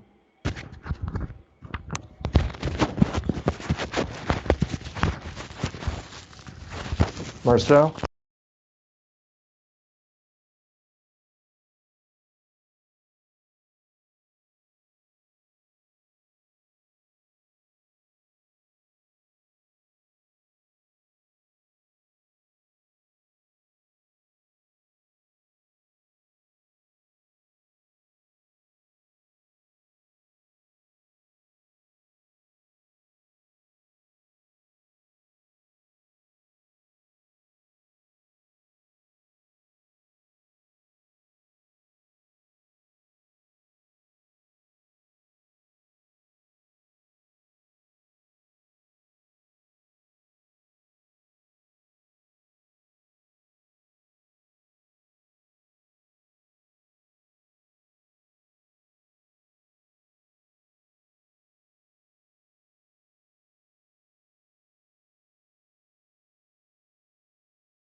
Welcome back to The Habit Influencer. I'm TJ Walker. Thanks for joining me today. And thanks for our TikTok folks staying with us through the break. And thanks for the rest of you sticking with us through that little break.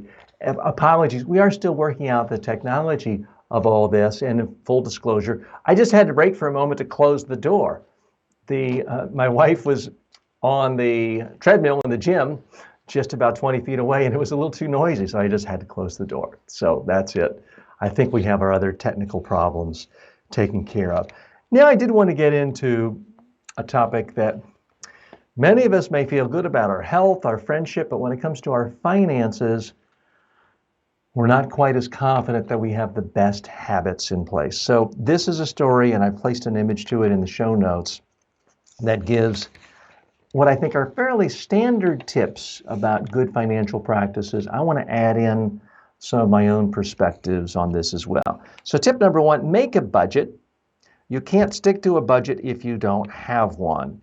It's critically important to understand how much money is coming in and how much is going out. Now, folks, let me say as a caveat, I'm not one of these personal development guys who comes on and says, oh, I'm going to make you so rich. I'm the richest guy in the world. Look at my 10 cars and my 4 swimming pools. And if you just buy my program for $33,000, I'm going to make you a billionaire in a week. I'm not that kind of personal development guru, okay? I don't think there's any one magic amount of money that everyone needs. I think you need to have the amount of money you need to live the life that you want, to take care of the material needs that you have, and to not worry about money. Money is not the root of all evil, but it's also not the root of all happiness either, and it's not the solution to all your problems.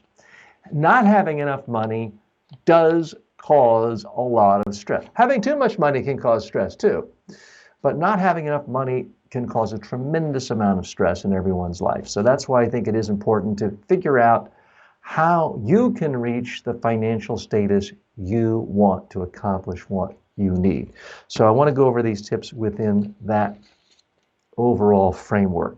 Tip number 2, check yourself. Set a dollar amount that will cause you to step back. Could be $5, could be $100. But anytime you're tempted to buy something on Amazon and it's $150, and you've told yourself, I'm really going to hold back if it's more than $100, really force yourself to scrutinize it. Ask yourself, do you really have to have it? Sometimes it's good to put a 24-hour or 48-hour hold on it, because sometimes you get so excited about something and you think, well, I want this right away.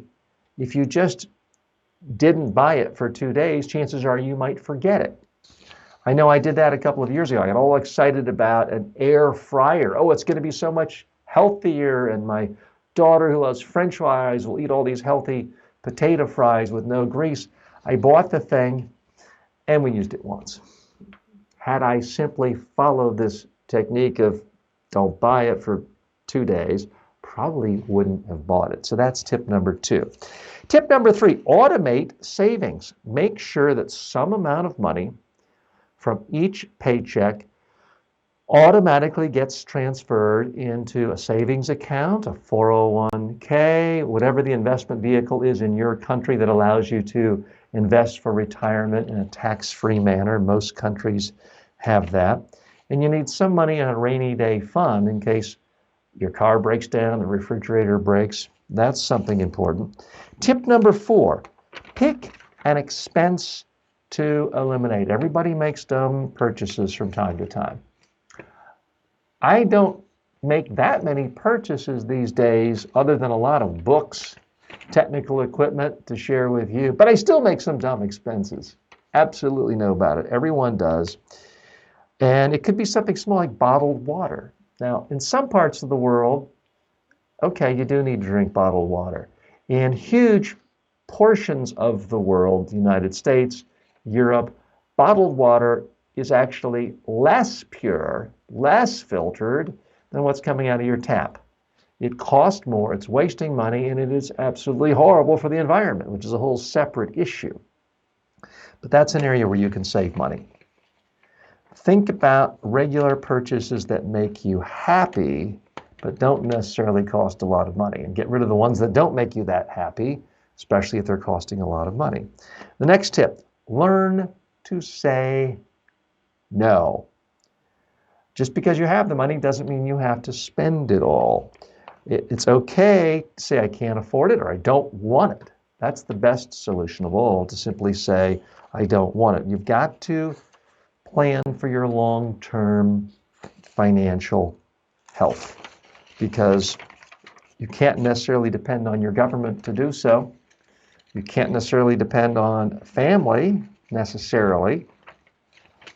So these are some tips from a well-known financial expert. I've put a link to it in the show notes.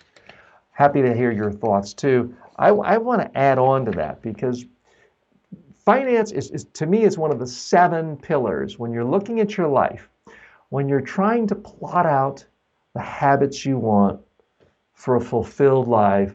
Finance is not the most important. I don't even think it's the second most important. But I do think, as a broad category of life, finance is one of the 7 most important things you really have to plan, think about, and orient your habits towards. And if you do it right, it makes so many other things in life go well. It smooths the path for so many other things that could lead to fulfillment. If you don't do it right, it causes so many other. If you don't have money, then you don't have enough for healthy food. Then you don't have enough for proper medical attention. Then you don't have enough for fun. Not that all fun requires money, but a lot of it does. If you like to travel, vacation, see a movie, those things are not free. The best things in life, really spending quality time with friends and family, can be free, but if you live in other cities, you got to fly there. Or if everyone else in your family is taking a vacation and you can't afford to go with them, it's not a good feeling. I've been there in the past, fortunately the relatively distant past, but I have been there in that situation. It's not fun. The thing I want to add to this when it comes to finances that I think is even more important than making a budget and paying yourself first is constantly investing in yourself and creating things on a daily basis. This morning at 5:30 a.m., I wrote 500 words about habits. I don't know when I'll make money from that, but I'm pretty sure at some point, whether it goes into a book that I make money on from selling, whether it goes into an online course that I sell, whether it goes into a blog where I get advertising revenue, whether it's a part of show where there's advertising revenue, I'll be making money from that. That's not why I did it. I did it because I had a burning passion to communicate ideas on how I want to live my own life, how I want to improve my own habits. And it's something that interests me. Do I like money? Sure. But by focusing on something I have a passion for and creating, that was fun in and of itself. The fact that I'm going to be able to monetize it in a bunch of different ways, that's gravy. That's fine. And to me, that is the number one secret of people who are really financially successful. They figured out how to channel what it is they love doing, and they create more of it. And because of that, they're able to make money from it. And after a while, your hobby and your profession can meld together. Now, that doesn't mean everything has to be about work. As you've heard me say, I play tennis, and I lost in tennis Sunday, and I can't wait to play next Sunday to try to avenge my loss, and I'll never make a penny from playing tennis. So not everything in life has to be about money. But I do think that for people who really care about their finances, spending some of your time every day creating, writing, as Peggy's doing, making videos, as Sai's doing, creating online courses, is you do that and you're spending time on your passion, and your passion also makes you money, your finances will take care of themselves pretty quickly. Because if you're spending your time creating for others, it's often not that expensive unless you're making sculptures out of solid gold. The infrastructure these days, the raw materials of creation are not that expensive. Yeah, even making a movie can cost 10% of what it used to cost 20, 30 years ago. So that the cost, the means of production to create have gone down, down, down. And these days you can be a writer and not even have to buy paper. You can do everything on a laptop, a cell phone. And by channeling your energies in creation, you can enhance your own financial position. You can make more money. And I'm going to use a term I would caution you. Most of the time when you hear people say this phrase, run, grab onto your wallet, someone's trying to steal from you. But I'll use this phrase, and I don't like to use this phrase. I don't like it when I hear personal development people talk about it. But the phrase is passive income. Most of the time when people say that, they're scamming you. But it is possible if you are creating and you create long enough and you're good enough at it and you learn from it to make passive income from your books, your online courses, your software programs, other things you create.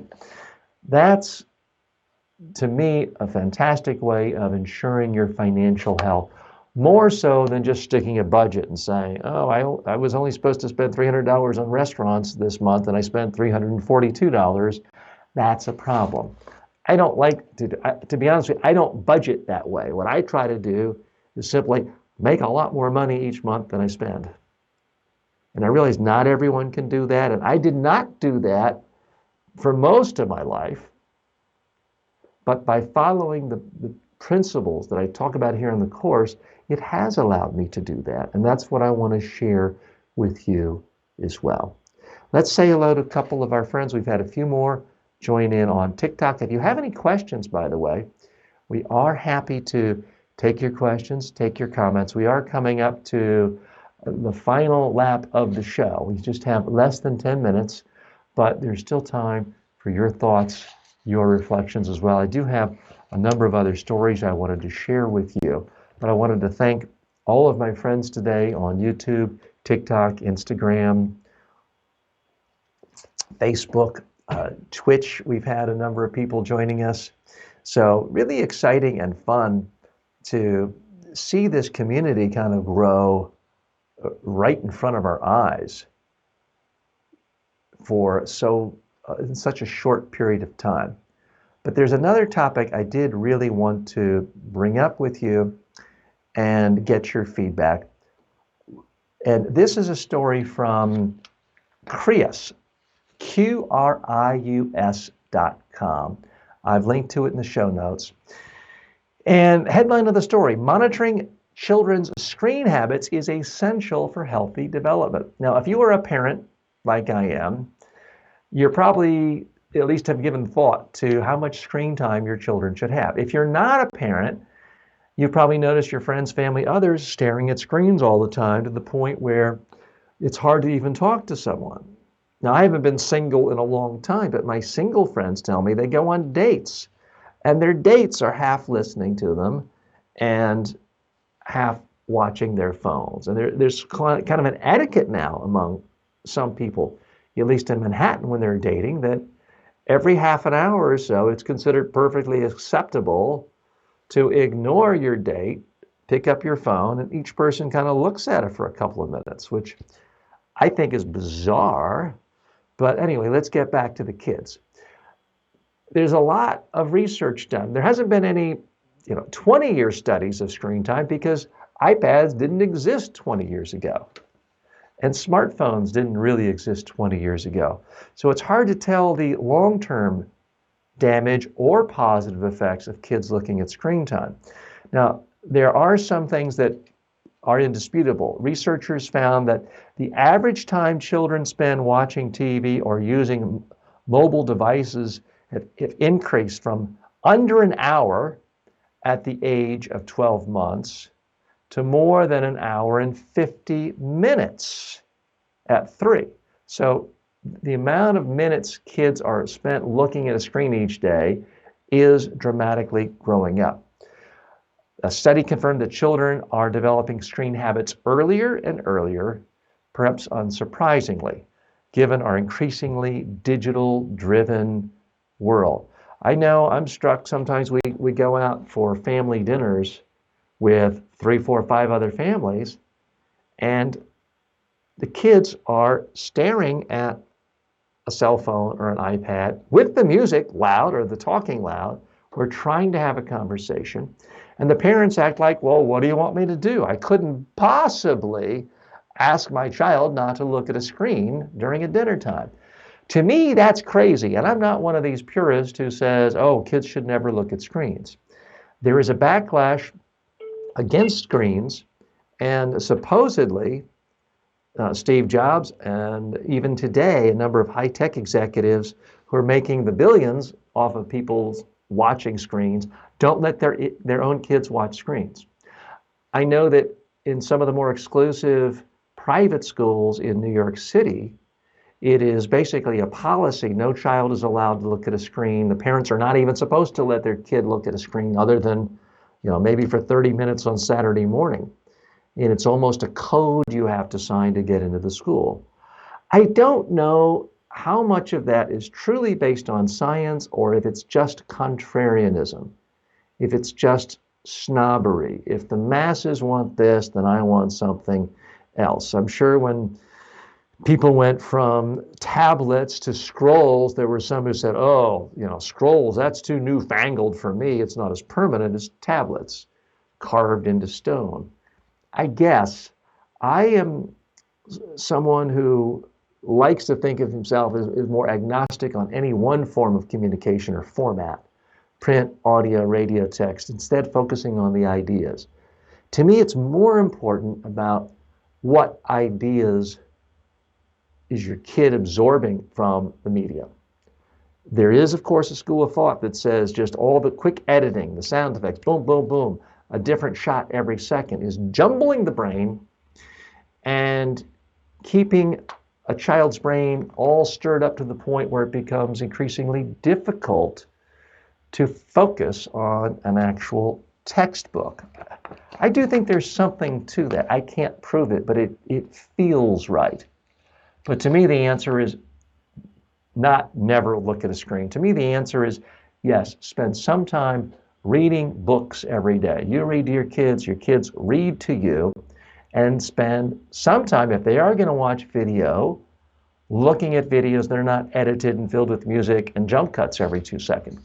I'm of the era of Mr. Rogers. Some of you heard me talk about that in recent weeks, where Mr. Rogers was the first celebrity I ever saw. First TV studio I ever went to was his in Pittsburgh, Pennsylvania. His show was very slow, no fancy gimmicks, no special effects, just people talking. I watched that every day as a kid. I really don't think that created cognitive impairment. Well, maybe it did. I can't say impairment. Sesame Street is another one where you've got a lot of educational psychologists designing the show to help kids learn how to think clearly, how to write, how to do numbers, how to do subtraction, addition. I don't know that watching Sesame Street has hurt that many kids. I do think if a kid comes home from school and all afternoon and all evening and all weekend, the kid does nothing but watch the silliest little YouTube videos of people farting and falling on banana peels and hurting each other and falling down, that's going to rot their brain. Okay, I do think that that's not a good thing, but to me it's about balance. My own daughter, like most kids, absolutely would love to spend every second of the day looking at one of these. So we do put some pretty severe restrictions on it. One of the things we try to do is give her certain times of the day where, okay, you can watch video on an iPad or a TV, but it's going to be something educational. And my daughter loves to watch videos of artists talking about how they paint. I just don't know why that's different than if we hired a professional artist instructor to come talk to her. I realize it's a little bit different, but in terms of damaging her brain development, I don't see that. To me, it's about balance.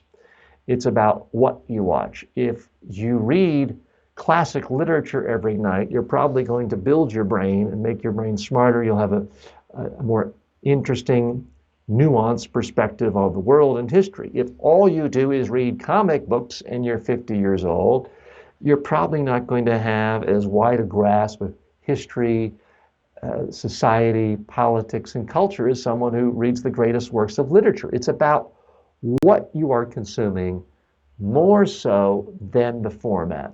That's my own view.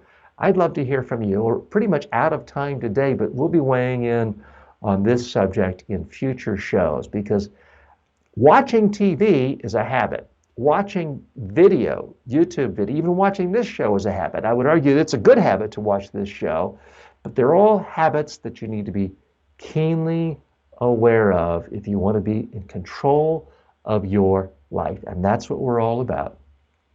I'm TJ Walker.